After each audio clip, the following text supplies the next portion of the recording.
시작을 하자라고 했다라고 하고 있습니다. 그래서 이 목표를 그러면은 마일스톤을 어떤 거 잡았느냐라고 했을 때 크게 세 가지 단계로 마일스톤을 좀 잡았다고 하고 있습니다. LA에 시티 오브 호프라는 연구 중심 병원이 있어서 그 병원과 계약을 하고 소마토스태틴을 이제 제조하자라는 걸 두 번째 목표로 뒀대요. 유전자 제조합 통해서 인슐린 제조, 최종 목표인 인슐린 제조로 가보자. 클라이너 퍼킨스가 투자했던 그 평균 금액은 거의 뭐 70배 가까운 금액이죠. 최종 엑시트한 금액의 수익률을 보면 200배가 났다라고 하고 있습니다.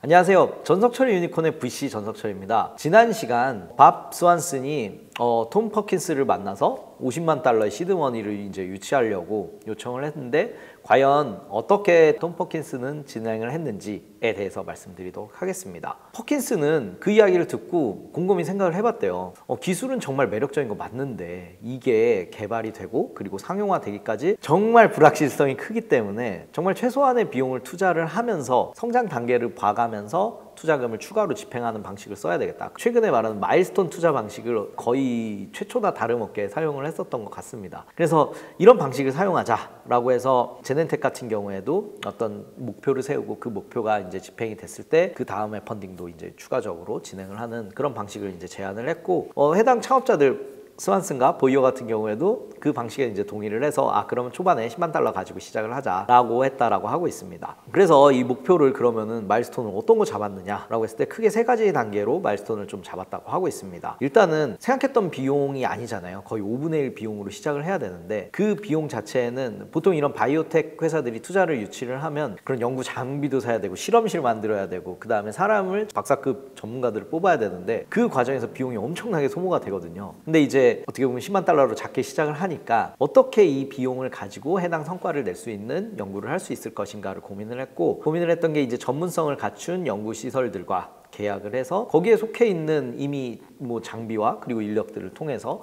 본인들이 원하는 연구 개발을 이제 진행을 하겠다.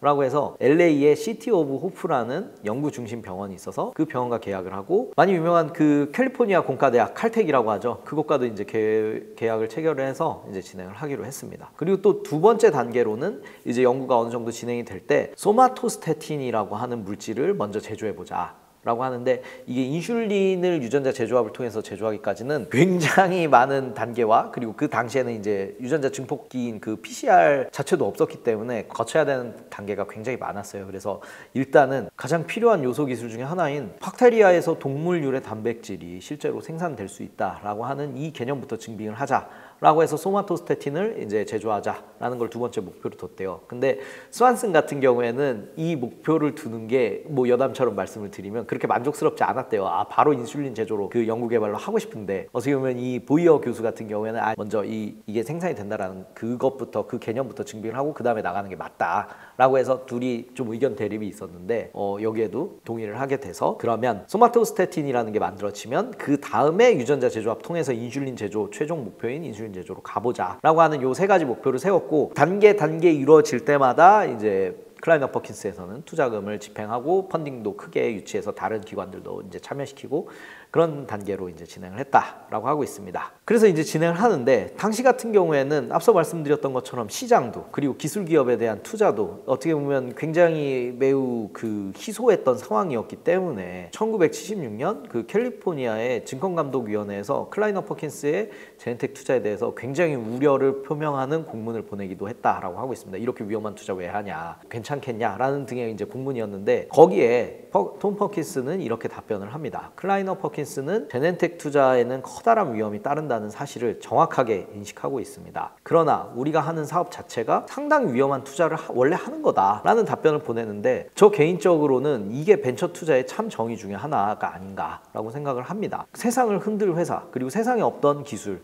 이런 기술에 투자를 하고 어떻게 보면 세상을 바꿔나가면서도 그 위험도를 명확하게 인지하고 어떻게 하면 성공의 확률을 높이고 그 위험도를 낮출 것인가에 집중하고 그 구조를 만들어가는 게 벤처 투자의 본질이 아닌가라고 생각을 하고 있습니다. 투자가 매번 다 이렇게 고위험 회사에 투자하고 고위험 기술에 투자하는 건 아니지만 우리 VC 같은 경우도 이러한 투자를 해야 된다. 언젠가 해야 되고 반드시 해야 된다라는 걸 절대 잊지 말고 투자를 집행하고 항상 마인드로 새겨놔야 되지 않나 라고 하면서 굉장히 인상 깊게 봤었던 사례가 아닌가 싶습니다. 다시 이야기로 돌아와서 제넨텍이 첫 제품을 생산하는데 스완슨이 목표했던 것보다 시간과 자금이 많이 소요되게 되었습니다. 우리 VC들이 농담처럼 이야기하는 게 IR 때도 이제 바이오텍이나 게임 회사 같은 경우에는 이렇게 목표 기간이 있어요. 개발 목표 기간들이 이렇게 쭉 제시를 하면서 그런 마일스톤이나 이렇게 뭐 어떤 게 중요한 분기점 몇 년도까지 뭐를 하겠다라고 제시하는데 그 대부분 믿지는 않아요. 보통 자기들이 생각한 대로 뭐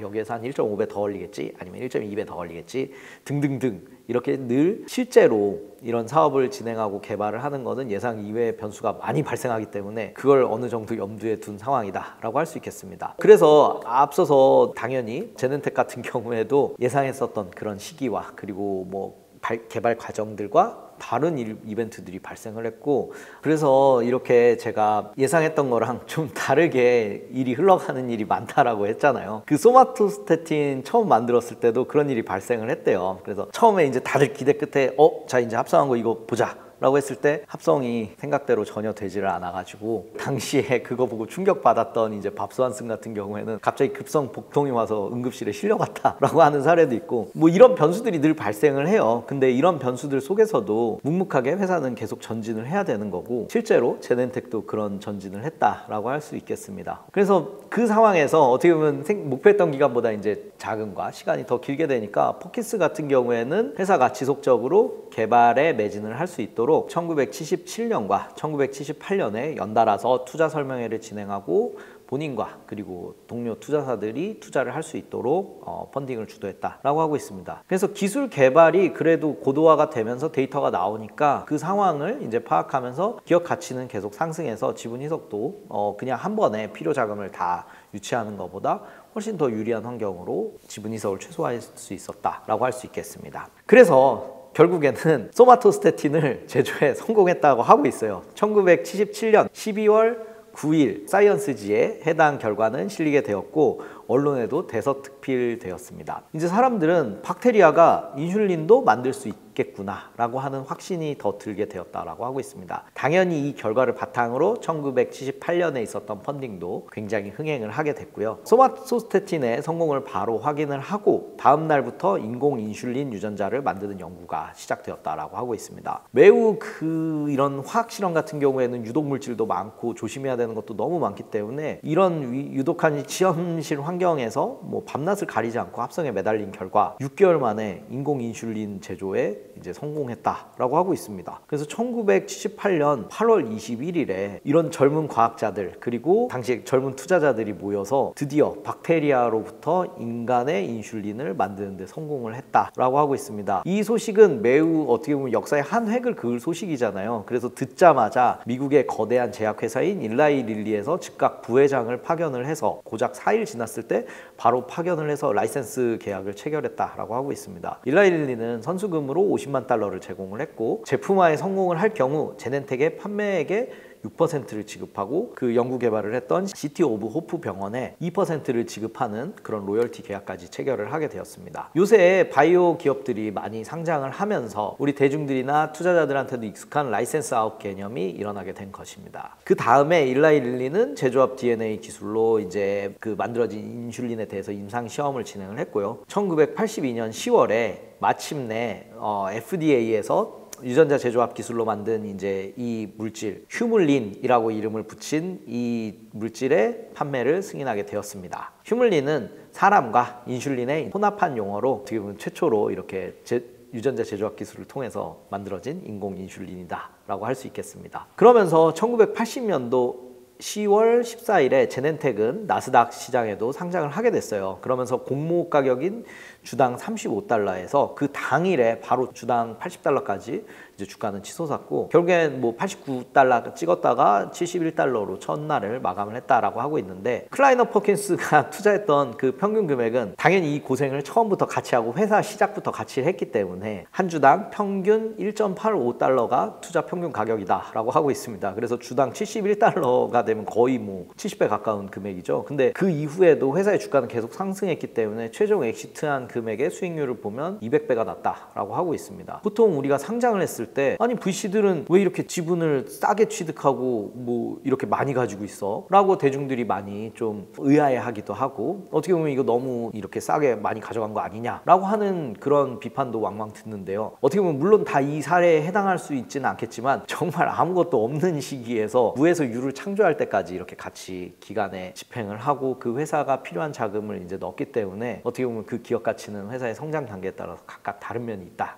라고 좀 할 수 있겠습니다. 그래서 창업자인 보이어와 스완슨 같은 경우에도 하루아침에 6,600만 달러의 이제 갑부가 되게 되었다라고 하고 있습니다. 어떻게 보면 이런 생명공학 과학자, 이런 사이언티스트가 자신의 연구 결과를 바탕으로 이렇게 사업화에 성공해서 대규모 부를 축적한 사례는 거의 최초다라고 할 수 있을 정도라고 하고 있습니다. 보이어 교수 같은 경우에는 그래서 1981년에 타임지에도 표지에 이제 등장을 하게 되었다라고 하고 있고요. 지금 현재 시점에서 이 사례를 이제 짚어봤을 때 어떻게 보면 총평을 하자면 지금 현재 시점에는 아니 기술도 매우 고도화돼 있고 사업도 눈부시게 발전해 있고 투자금 규모도 이때랑 비교도 안 될 정도로 매우 크고 투자 방식도 정말 다양한 방식으로 고도화돼 있는데 이게 지금 왜 우리 이런 벤처 투자자 그리고 창업자 그런 일반인 투자자들에게도 매우 의미가 있는가라고 이야기를 하자면 1970년대에 일어난 일이지만 이런 벤처 투자자와 그리고 창업자와 그리고 마음을 뭉친 젊은 과학자들 그리고 젊은 이런 투자자들이 다 한마음 한뜻이 돼서 무언가 세상에 없던 걸 만들어 보겠다라는 매우 융합한 좋은 사례이기 때문에 지금 그 세상을 바꾸는 그런 기술을 만들어내는 것에 대한 뭐 가슴 깊이